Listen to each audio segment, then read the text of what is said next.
everyone. I'd like to thank you for tuning in. It is none other than your girl, the Hidden Lover, and I am here at the International Associations of Minister Wives and Minister Widows, and I have the honor and the pleasure to sit down with the current 10th President, Miss Elder Benita Josey. How are you doing today? I am very well, thank you.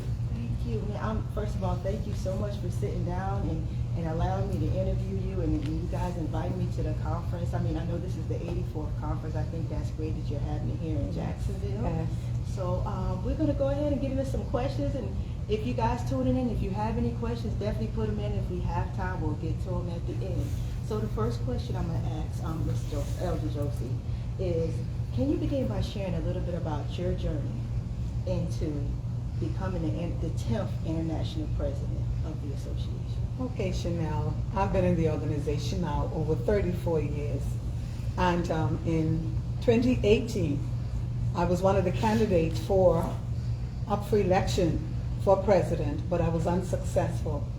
And, I just prayed and asked the Lord, should I go back again? And I had some fleece experiences like Gideon. I say, Lord, show me if you want me to go back into this organization to run for presidency. He gave me the green light, and I went and I started campaigning and everything. I went to 5 of the 6 regions to campaign with my platform, which was Bridging the Gap, Embracing Change for Effective Service in Kingdom Building. And in 2024 in Houston, Texas, I became the 10th president of the International Association of Ministers' Wives and Ministers' Widows, the first president outside of the United States to become president in 83 years. Wow, first of all, that's an accomplishment. Mm-hmm. And I love that story, like that perseverance and constantly going through, and even the platform that you came yes. with, Bridging the Gap. I think that's amazing. Mm-hmm. So let me ask you, what also inspired you to get involved in that deeper leadership with the organization? I know you said, you wanted to, and then, mm-hmm. You prayed about it, you went back, but what was the initial spark?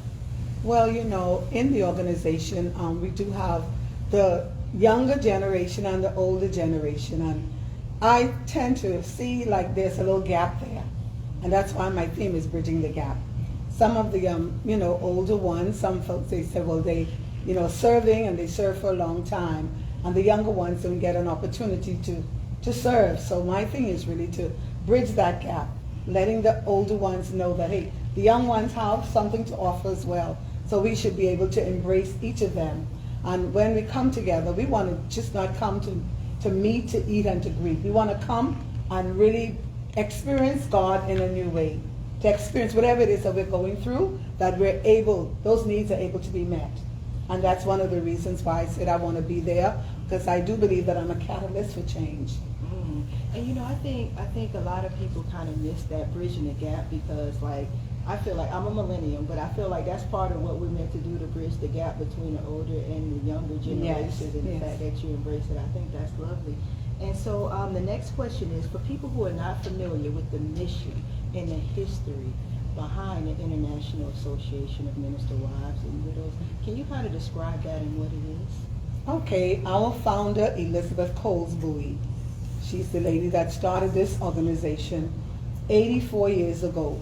And her mission was to bring ministers' wives and ministers' widows together, to unite them into one common fellowship, those of Christian denomination.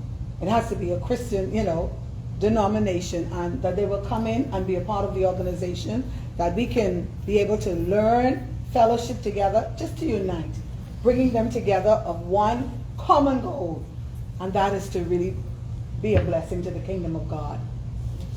Yes, ma'am.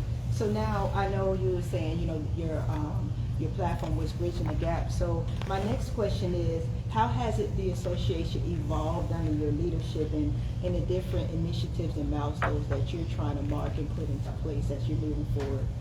Well, since 2024, June of 2024, and the transition period in August of last year, we started out with our inaugural session in Richmond, Virginia, where we had our Founders Day, and that it was different. I come with a little different flavor. I like things. I like excitement, I like things to be done, differently. So we had some exciting times there, and there was the unveiling of my portrait in in Richmond, Virginia, that went up on the wall. And some of the things that I really want to bring to the organization is a few things that we changed with the widows. We're now having the Naomi Circle, where we're going to be focusing a lot on the widows, because some of them, felt a little bit like they were being left out. So I told them, I said, "No, you will not be left out." I said, "We're going to have something for you." So we will be launching the Naomi Circle this year. So all the widows will be a part of that. We have our sponsorship partnering, and we can get sponsors for the organization because we do have a scholarship, funding, and we want to be able to bring monies in to help those students of ministers' wives and ministers' widows who are really going off to college and all of that. So it's a lot of things that we're bringing, some new initiatives that we're bringing to it. The Human Relations Department, where we're reaching out to ministers' wives and widows. They're celebrating a birthday. Someone has lost or whatever, lost a loved one. We want to be able to touch them in a real way. Okay? I love that. And the fact that, you're kind of targeting on people sometimes who get left behind. Yes. Sometimes people really get really put in that gap. Yeah. And they feel left out, and it just be unintentional. But I love that you're focusing in as well as the scholarships. And that's always amazing. Education is so important. So my next question is, what are some of the challenges you've had to face as president, and kind of how have you been able to overcome them and keep moving forward with what you're trying to do here within the association? Well, there's a whole lot of folks all around the world. Reaching out to them sometimes can be a little bit challenging, but thank God for our public relations and marketing team that has really been, exploding our social media. They've been helping me to get messages out because, I'm in the Bahamas, and some folks wondered how I'd be able to work from the Bahamas here, but listen, social media takes you all around the world. So, it's just a few things that have really been, just reaching, and some folks say, well, I didn't get this message or I didn't get that, but some of our people don't get on our social media platform. They don't get on it, so they will miss some stuff. So you find that they're calling and trying to find out, well, where are we going next, or what are we going to be doing? So I realized that if they plug into our social media, they will get some stuff. So it's really not much that I can say that has been so challenging thus far, because I just started out. So thank God I don't have that, I can't complain right now. God has been good. And thank God for the people that He placed in my path. They are doing an exceptional job. And I thank Him because He surrounded me with some awesome people. Absolutely. And I said, if each one hold up their end, then everything will work out fine. I know, everything. I feel you, and that's my mind. Like, there's no I in team. It No. might be me in team, but there's no I in team. None. You have great people around you. Yes. It makes everything kind of That's flow. right. And I applaud them. I applaud my elected and appointed officers, the committee chairs and the committees. I just applaud all of them. And so, I want to ask you, how has your faith shaped your leadership as well as your ministry? Oh my God. My faith in God is key. It is key. And I do nothing without Him, His direction. I tell folks I dare not walk without Him holding my hand. So I seek the Lord on whatever I have to do. And with Him leading and guiding, there's no telling where I would go. And the one thing I can say, even before I left home last year, June, and prayer is the key for me. We prayed and the Lord spoke. He said, I'm taking you into Houston in safety, and I'm bringing you back in victory. And so said, so done. That's what God did. He did for me. So my faith, I reach out and I say, Lord, I can't do this without you. I need you. So this has really shaped my life. And I'm just looking for greater. And I know greater is coming for this organization. Yes, ma'am. And I know the organization is the Minister Wives as well as the Minister Widows, which is a sisterhood, Right. In itself. And so my next question is, how can you speak to the power of the sisterhood within the association? This is so amazing. The sisterhood is so, awesome. And I must tell you, and I can confess that I am one of them who really saw the sisterhood in action when my husband was hospitalized in Chicago some years ago. I was a young minister's wife and just started under Dr. Celeste S. Johnson. We got into Chicago that evening, and my husband was hospitalized that very night, and I didn't know what to do. But there were some sisters, and they came to my rescue. There was one who came, was at the hospital with me all day. When I came back from the hospital, there were a group of my ladies sitting in the lobby waiting for me. They were just there wanting to just see how I'm doing and to help me. Do you need anything? If you need finances, because I'm away from home. You understand? Away from home, not knowing what to do, so they were willing to help me, give me finances or whatever I needed, and to be that support for me. So this sisterhood, listen, if you go in any state, you will find a sister there. So, and they will be there to reach out to you.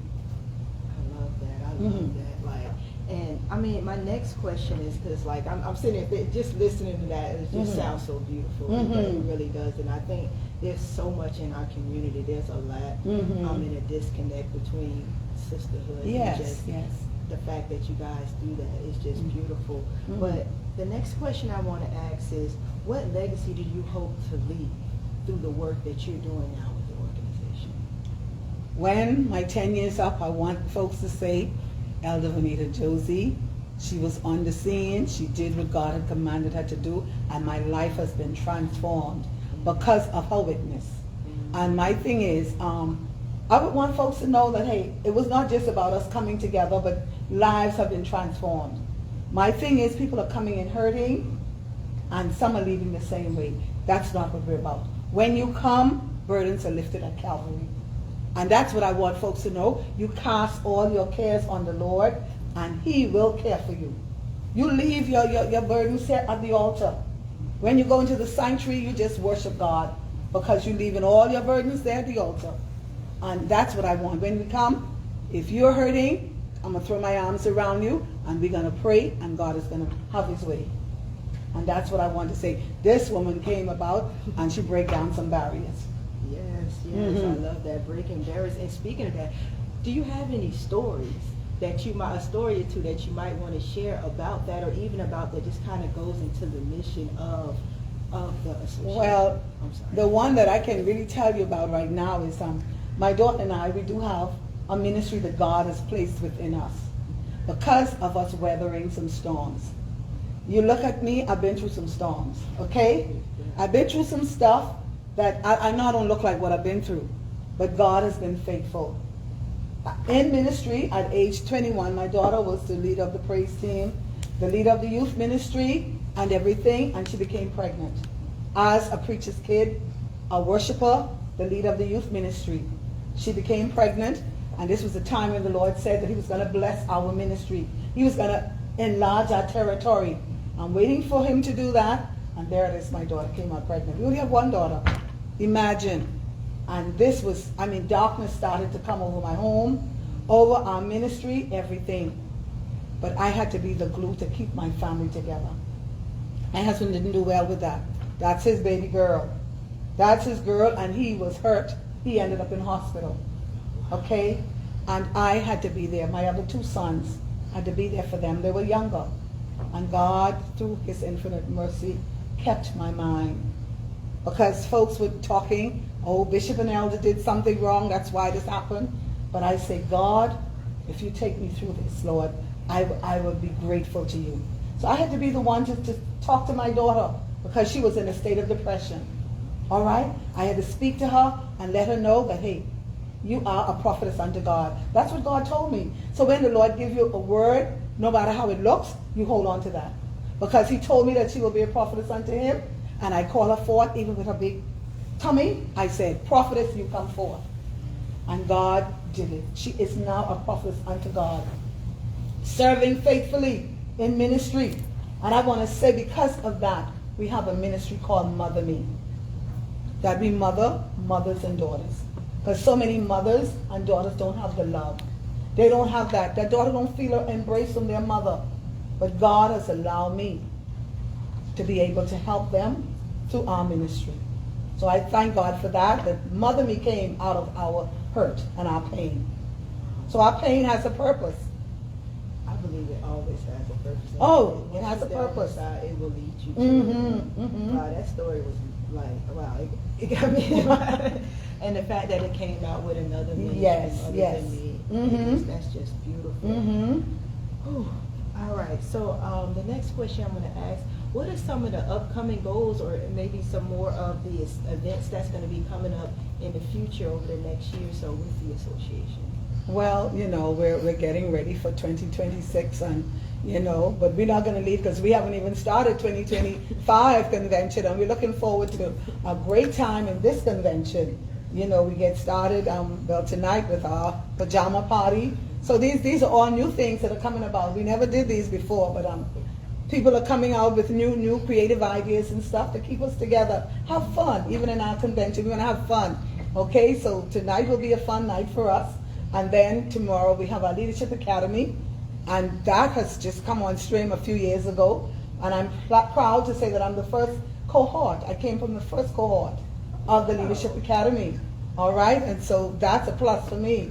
Yeah, Takesha right here and all that. But I'm just so grateful to God for what He's doing. So there are some new things that are coming on board. We have our husband's service that's coming, and they're doing some new stuff too this week. All right, and then also we have our PKs, and then our regular President's Night, President's Breakfast, all of that, the Legacy Luncheon and all of that. So there's some new things that are really coming on board, and we'll be looking forward to a great time in the Lord. Okay? Yes, ma'am. And you mentioned the Leadership Academy. I just wanted to ask really quick, can you kind of describe what exactly is the Leadership Academy? Well, our director, Dr. Shirley Alexander Hart, this is her baby, okay? And came together in, when was it, Takesha, was it 2022? 2021 we started. In 2021 we started, and like I said, we were the first cohorts, really learning about the organizational structure, okay? How you plan for an event and all of that. You have parliamentary procedures, all of these things that you learn that will enhance the ministry here in the organization. So when you come into the Leadership Academy, you are eligible for leadership because you're learning the ins and outs of the organization. So that's what it's all about. Okay. I was wondering. I know I had seen it. I'm Yes, like, what yes. exactly does the Leadership Yes, Academy yes. do? But I love that idea. Mhm. So now my next question is, for the younger generation of minister wives, Mhm. what can you do to encourage or to help them connect with the organization? Well, I always talk about the Titus II women. The Titus II woman is to teach the younger women. Okay, and I always say that I was one who sat at the feet of older women. As a young minister's wife, not knowing where I was going, what I was doing, I had to sit at the feet of some older women in my country. And they were the ones who taught me how to navigate through dealing with family, dealing with church, and dealing with your job. It's not easy. And a lot of our younger women are really facing challenges, balancing. They don't know how to balance, their life with family, church, and at home, family, church, and their job. So this is one of the things that we try to teach them. If they come in, we'll be able to help them. Sometimes we may be able to help them to find a little nursery there. Somebody will take care of their babies if they come along. So that's why we have the PKs division and all of that. So you come and you be free for a couple hours. You come into sessions and your children will be taken care of. Okay, so we call them forth and tell them, come thou with us and we will do you good. Because we will teach you how to do some things. Definitely. I love the fact that you said you sat at the feet of. Oh yes. I don't think we have that here. Oh wow. Just hearing that, like, it's just amazing. Mm-hmm. And one of the last questions I'm going to ask is, listening to for those who are listening, who are streaming, or who are going to be watching this later, how can they get involved or even support the association and the organization? Well, can I say, we're here this week, and so if you're here in Jacksonville or nearby, Orlando, anywhere, and you're watching this live, come on down to the Hyatt Regency Hotel here in Jacksonville. Yeah. And let me tell you, you will not be disappointed. We're here and we're going to be having fun, we're going to have worship, we're going to have everything. So you come on and be a part. or I'm sure you can connect with us. Go on iamwmw.org and you will learn about our organization. You will see all sorts of flyers. You will see a whole lot of stuff. Because like I tell you, our public relations department and marketing, they got everything spread out on social media. So you come on and be a part of this great sisterhood. Any minister's wife or minister's widow out there, you need to come on and be a part of us. We will do you good, all right? So come on and let's join together and let's carry on this great work here. Yes, and you heard it. And the last question I'm going to ask, anything that you want to leave us with? Anything that's on your heart or in your spirit to speak, could you leave us with it? Okay, well, I just want to say we are anticipating an awesome move of God in this convention. We're here, my first, and you know the first is always special. My first convention, we're not here for form or for fashion, but we're here to lift up the name of Jesus. There will be worship like never before. They're going to be praise like never before. They're going to be fellowship like never before. So I want to say, those of you who are coming, come ready. Come prepared. Get your heart prepared for what God is about to do, because he's going to show up. We prayed, we fasted, and we believe in God for an outpouring in our midst. So I say, y'all come on and join us, because you will never leave the same as you came. Now, you heard that straight from Elder Josey, and my final words is, first of all, I'm just sitting here and I've just been listening and absorbing, and this is an incredible woman, just the energy that's coming. It's just beautiful, and I'm glad I had the opportunity to sit down, hear part of your story, and actually learn a little more about what the Minister Wives and Minister Widow Association is. And I can't wait. I'm coming to several events this week, and I'm going to be streaming. I'm so glad to be here. And I'm excited for myself and for my own journey and for my own growth and my own walk with God. I'm excited. And you guys be tuning in, definitely. You got my pages. We're going to be streaming off and on and these interviews. So as I always say, love and light. Y'all have a wonderful day. Thank you again, Miss Elder Josey. Thank you, Schynell. Thank you. With me. All right, you guys have a wonderful day. All right.